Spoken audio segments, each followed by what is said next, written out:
So I got the roof liner out. What I'm going to do, it's not necessary if you're just installing the roof rack, and that's all you want to do. It's really not necessary to drop and pull the whole head liner out. But what I'm going to do, since I'm going through this anyway, is I wanted to add some sound deadener and heat reflection material to that roof, so it'll help keep the car a little cooler in the summertime, and it will help with hopefully reducing a little bit of road noise and taking some of the vibrations out, because there is nothing up there. It's just great metal roof and then the headliner. So that's what I'm going to be doing now before I get to the roof rack install. So we're going to go ahead and do that. Will I show you it? I don't know. Maybe, because it'll be a quick little piece of it, or I don't know. We'll see. We'll see what you get. But I will say, if you're not comfortable working on the vehicle, you probably shouldn't do all of this. It's a lot going on right now. It's not too bad, but it definitely would be a bit overwhelming if you're not comfortable doing things like this. So what I'm using is this Noiko red 315 mil, 20 square feet car heat and sound installation. Got this off Amazon. The link will be in the description below. I've already used quite a bit to all of this has been done already. The wheel well, everything in the rear end. So I never got to taking off the headliner, and now that we have it off, we are going to finish it up. So it's real lightweight, it's nice and foamy. So you know, it's not heavy, but that's what your sheets look like. And I noticed when I installed it back here, I noticed a pretty good difference in road noise.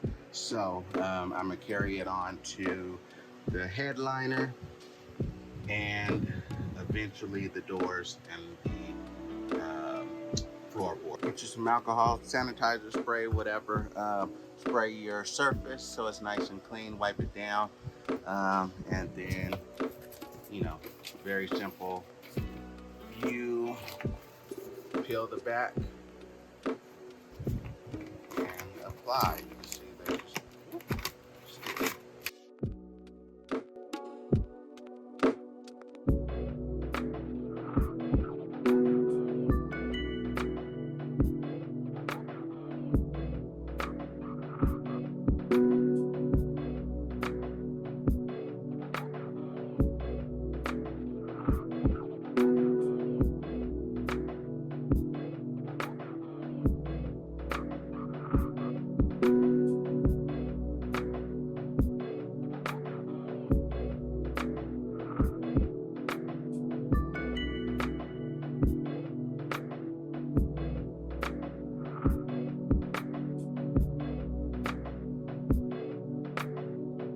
okay. Now that we have all the padding insulation liner put in, now we can get back to installing the Prinsu roof rack.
make the mistake I did and install the rack without these. Pull these from your OEM rails and put them in the same locations, and it'll help keep a seal from the water going down the tubes on the roof or whatnot. So don't forget that. Don't leave that out. There should be 6 of them total. Put them all in. That's what we're going to do now.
But when you put it on, make sure that cushion is in the back.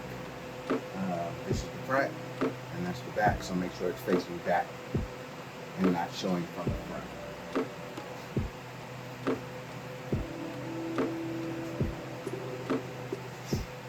There we go, and then we'll trim it. So this is our front beam that the front plate will mount on.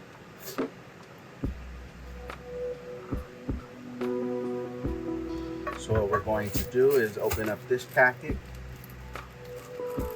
They're not numbered, so I can tell you, you'll see what's in the package when I pour it out. It has these slide plates, which we're going to slide into here, and that's what these screws are going to screw into. So we're going to need 1, 2, 3, 4, 5 times 2, 10 of them, 5 on each row. Make sure you put the part that's extruding, put that upwards. Extruding, protruding, probably protruding, right? Alright, well, y'all know what I mean. And then just slide them down into position.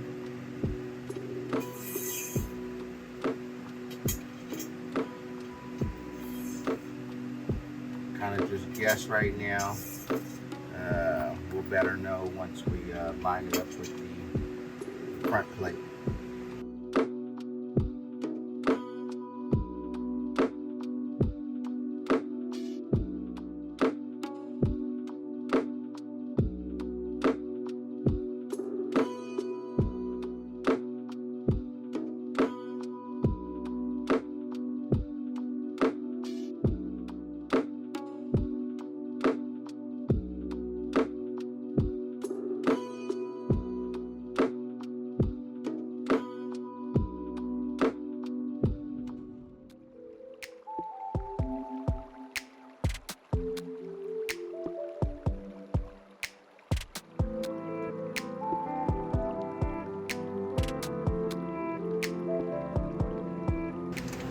All right, once you have them all threaded, line your ends up.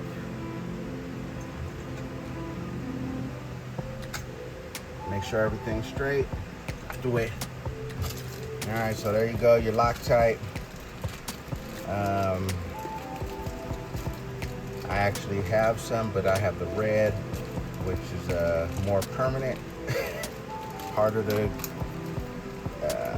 break loose, but they recommend the purple, and that's what we're going to use.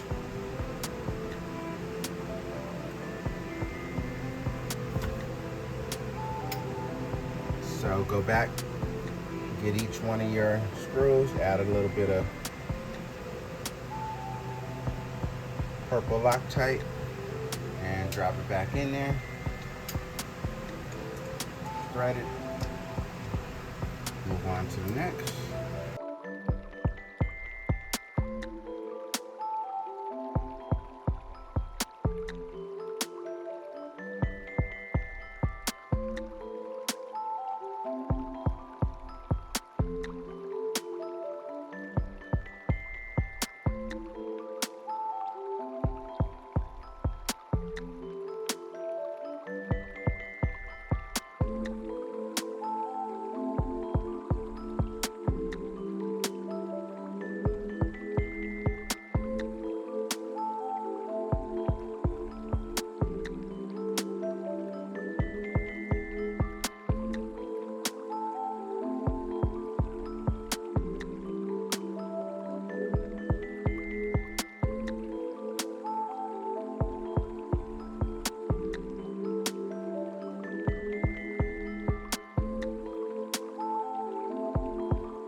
When you do your screws, they are oh shoot. I thought they were, let me look at them. Oh man. I thought they were Allen wrenches, but they're not. They're actually the Star. Okay, so we ended up going with the lower mounts. It looked a little better. The higher ones looked a little too high off the roof, had a little more space over here. So this closed the gap a little better going with the lower. And for the screws, I am using a T27 socket, or, you know, bit. All right, so now we're going to start putting on the rails. You can set them up however you want to. You know, just count your rails, set it up even if you want it even. If you've got something else in mind, do it your way. But same as this, that's all we do. Screw them in place. We will loose screw, tighten them up as we go, and then we will move on to tightening down to the roof. So we have 8 rack rails. Let's see, 1, 2, 3, 4, 5, 6, 7, and 8 for the back. Okay, so ideally you can set them up in the smaller slots, and you'll end up being even, and you won't be covering the screws that we need to tighten up once we get it all on. So that's what we'll do. When you install your rails, make sure these slots are facing up. That is so you can add accessories to your rail without having to pull it apart and slide them through. So make sure the slots are up, and you can just add your accessories without having to take the rack apart pretty much.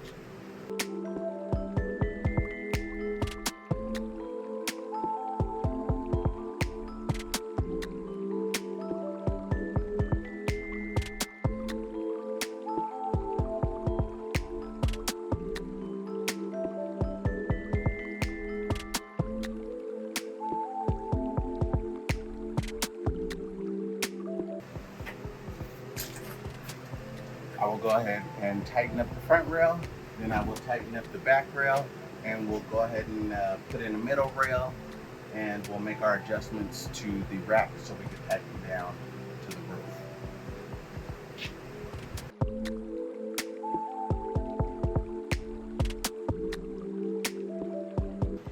Okay, I have the bars installed, just the front, middle, and rear. I will show you for the rear, your options are, if you go all the way to the back, you could do the last bar up and down to avoid your antenna, but you cannot use any of this last rail, I believe. you might be able to get it into the front of the last rail in order to, you know, avoid the antenna right there. But you cannot get anywhere in this back area. So if you want it all the way to the back, that's the way you have to do it. I'm not sure how that's going to react as far as drag and wind noise. So we will find out if we will keep it that way or end up sliding it forward and leaving that back empty. I also was thinking if I had a rear light bar, I could replace that with the rear light bar in that area. So we will see. Right now, I have the cutout for the front light bar, nothing for the rear.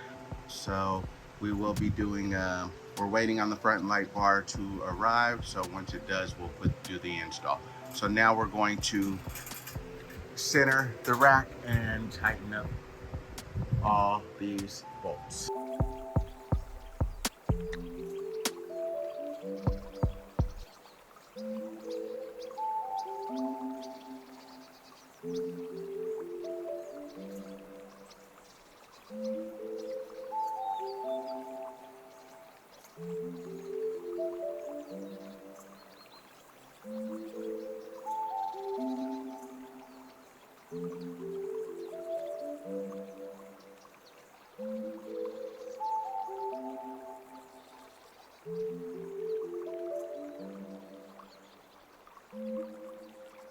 Okay, the rack is installed. All we got to do is repeat everything we did on the inside to install it. So we got to put it all back in. I don't think you need to see that video, so I'm going to cut it short for you, save you the drama. Well, not really saving you anything because you're going to have to do it yourself. At least you won't have to watch me do it too. Anyway, you're just going to put it all back together. I will tell you, I have a light bar coming for this. If I'd have been thinking about it, I would have wired everything up. So it would have just been a plug and play thing. I didn't think about it. I mean, I still have the headliner out, but I did not purchase the wires and whatnot to go ahead and wire it ahead of time. So, a tip for you, if you're doing the light bar, don't yet have it, have your wires on hand and go ahead and wire it up while you got everything taken apart. That way you don't have to do it again. Just a tip. So I like how it looks. We'll check it out and see how it does with wind noises, whatnot. Not sure, but we will see. Everything looks good. I'm happy. Just not complete. Still need the light bar and all the hard work of putting everything back together. Tell me what you think.